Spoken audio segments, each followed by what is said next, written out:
এবারের বাজেটের সম্ভাব্য আকার ধরা হয়েছে 7,90,000 কোটি টাকা।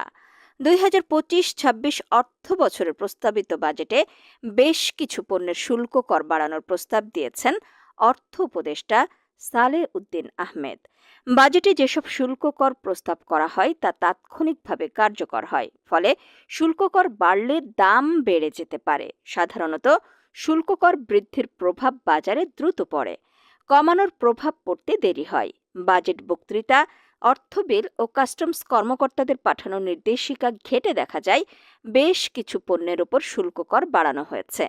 2025-26 অর্থ বছরের বাজেটে কোন কোন জিনিসের দাম বাড়ল দেখে নিই এক ঝলকে। দেশে মুঠোফোন উৎপাদন ও সংযোজনে মূল্য সংযোজন কর, মূসক বা ভ্যাট অব্যাহতির সুবিধা কিছুটা কমানো হয়েছে এবং মেয়াদ বাড়ানো হয়েছে। ভ্যাট অব্যাহতির সুবিধা কমানোয় মুঠোফোন